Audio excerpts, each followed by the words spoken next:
You should be here if you're an African American church leader, an African American nonprofit leader struggling to secure resources, build power, and strengthen your community beyond today's distractions. Far too long, our energy has been depleted and drained by the noise of politics and short-term thinking. But our future depends on something deeper and far more stronger. And in this video, I am going to walk you through 5 powerful pillars, the first half of 10-pillar blueprint that's going to help transform your African American church or African American nonprofit so that they are thriving. We're going to look at stewarding community assets. We're going to look at cultural and historical preservation. We are going to look at holistic health and wellness, local political and civic infrastructure, and we're going to look at modern fundraising systems. Stick with me to the end, and I'll show how these pillars build the foundation for long-term legacy and power. And oh yeah, don't forget, this video is sponsored by Nonprofit Fundraising Management, where we help Black churches and Black nonprofits thrive through modern fundraising. Now let's get into it. Section 1, Stewardship of Community Assets. You know, too often African American churches and African American nonprofits see themselves only as places of worship or service providers. But stewardship means we must view ourselves as caretakers of community resources. This can look like developing real estate, building community land trusts, or even starting credit unions so money continues to circulate within our communities. When we shift from just keeping the lights on to building and protecting community assets, that changes everything. We start creating generational impact. And I'm not just speaking from theory. I'm talking about the clients I work with. Several of them have built affordable housing, and that not only transformed the immediate individuals that needed help housing themselves, but it also transformed the community. More people were able to get jobs because they had stable housing, and then more jobs meant more money circulating in the community. It changed everything. So one little change, one little idea focused on something beyond the walls of your church and reaching into the community, to the needs of the community, can change everything and can give us the power we need to sustain ourselves without any other's help. That's what we need to do. We need to become self-sustaining, and the church and the Black nonprofits are the first place that begins. And that's what stewardship looks like, building something that lasts for generations. Once we grow and protect our assets, we must also grow and protect our stories and our narrative. And that brings us to the second pillar, cultural and historical preservation. African American churches and African American nonprofits are not just institutions. They're actually living libraries of our people's stories and narratives. Preserving their history is a responsibility, and that can look like building archives, or collecting oral histories, or creating cultural community centers that tell our stories, our triumphs, as well as our struggles truthfully. If we don't take ownership of our history, others will rewrite us. I mean, we're seeing it happen now, and generations will lose the truth of who we are. I mean, for example, we can see this happening right now. Political forces are trying to erase who we are, our history. But we as leaders, we cannot let that happen. We must stand up. We must preserve our history. We must tell the truth of where we come from, who we are, what we've overcome, and where we're going. I mean, some of the churches I know of are actually collecting art, prints. They're collecting rare books or old books that are being banned. There are so many things that we can do. They're collecting oral histories. They're just simply preserving. We're not going to let people rewrite our history. We're just not. And you can be a part of that by standing up and preserving our history and our culture. I mean, this is similar to the Kinsey collection, where they've collected African American artifacts and history and art. And we can also support our local African American museums. We as churches and other nonprofits, we must join hands and stand together to protect our history and our culture. And we can't expect others to do it for us. Why should they? It's our responsibility. Why are we looking for someone else to protect our history when we're capable of doing it ourselves? I mean, I've seen where some churches build exhibits in their lobby where they're exhibiting culture and history, and other nonprofits are doing the same. We can do this. We can do this. Preserving our history heals our memory, but healing can't just stop there. We must heal our people inside and out, and that's mind, body, and spirit. And that takes us to the third pillar, holistic health and wellness.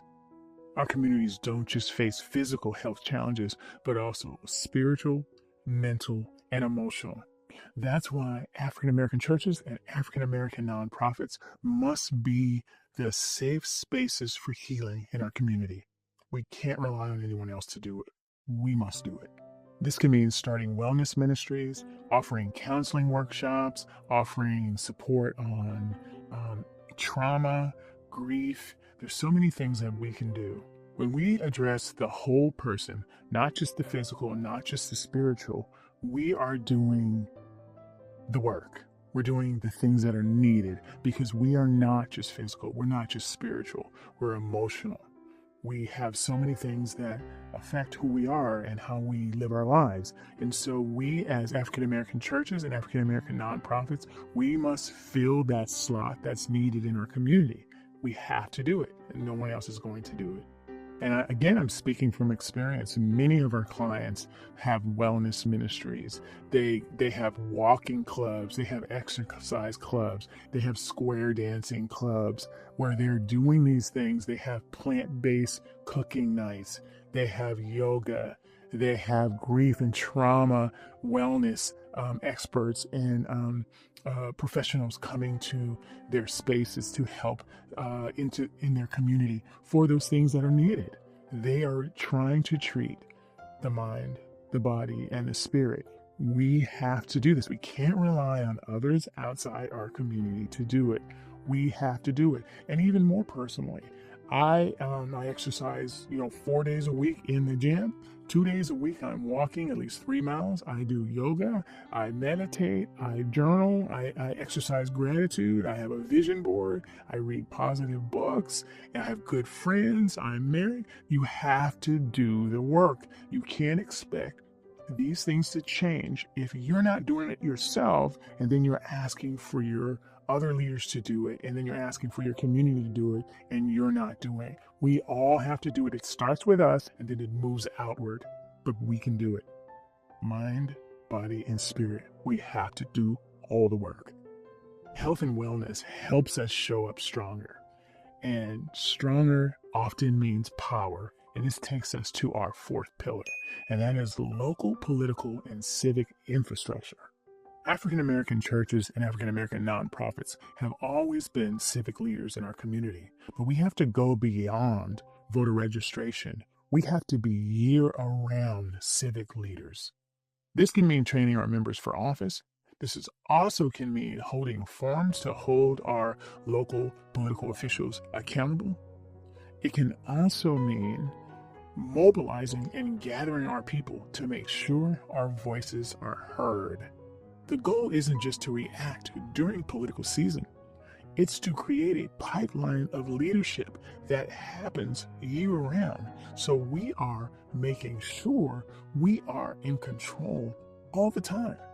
I mean, I've worked with many nonprofits, African American nonprofits, that take this, churches as well, that take this serious. I remember one of them, they hosted town hall meetings where local politicians would go at it, and we would also ask questions. I remember even one of the students at one of the places I worked created the Crown Act, which was signed by Congress, which doesn't allow African Americans to be discriminated because of their hair. I was there. I know this student. So I know we can do this as individual churches and nonprofits, and collectively nationwide. We can do this. We're powerful enough to do this.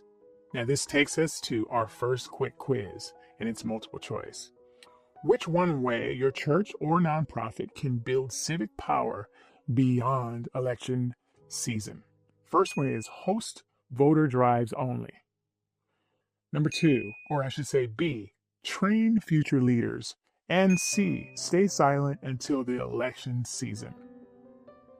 Now you know I'm going to give you the answer, so let's go ahead and give you the answer. The answer is obviously B. It is training future leaders.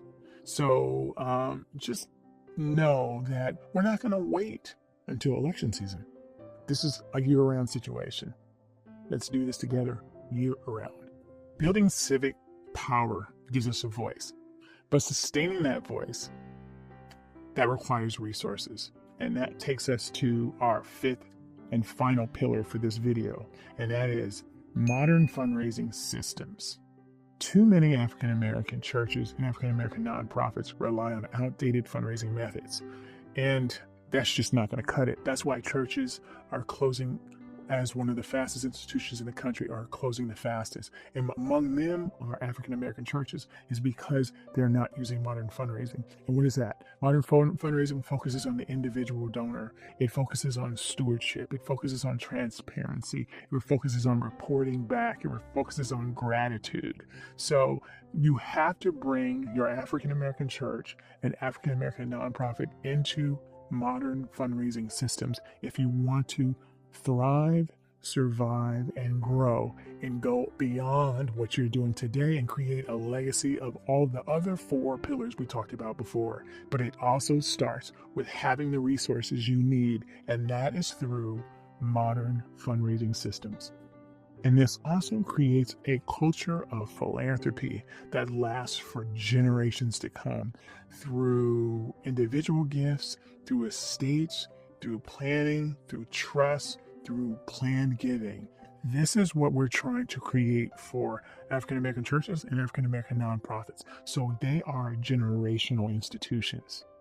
When we modernize, we stop chasing dollars and we build fundraising systems that support our visions for the future of our community.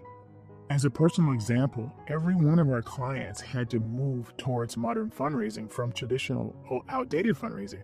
And as I mentioned before, that includes individual gifts, it includes foundations, it includes planned giving, it includes galas, but these are all strategic, they're planned, it's around cases for support, it's around an annual fundraising plan, it's an entire system, it's board development. These are the things we need to do to make sure we have the resources to do the things our community needs. And it's through modern fundraising. That is the gasoline for our souped up Porsche.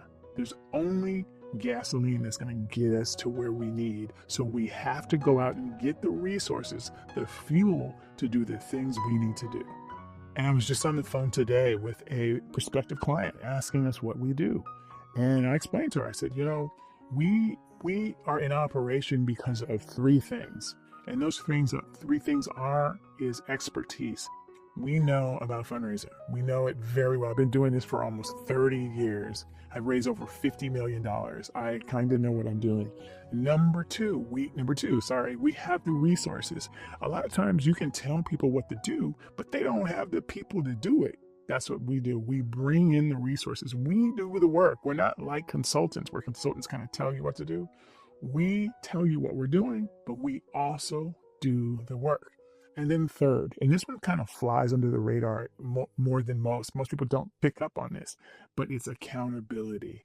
And what I mean by that is when you're working with us, we hold you accountable because we understand fundraising. And so we know what you're supposed to be doing, and we don't let you get away with it. We're like, did you make that phone call? You need to make that phone call so we can do X, Y, and Z. So make the phone call. I'll be on the phone waiting for you to make that phone call. And so we keep you on track. So it's the 3 things. It's the expertise, it's the resources, and it's the accountability. Those are the things that are going to push you to success so that you can create the programs your community needs to be successful and to create a long-term legacy that outlasts all of us. But we're not the hero. You're the hero. We're just here to help you do the things that you need to do. We show you how to get the resources, but you do the work. We can't do your job, but we can help you do your job. And that's why people call us. Now, this takes us to our final quick quiz, and it's a multiple choice as well. What is the foundation of modern fundraising? A. Passing the plate. B. Building a culture of giving.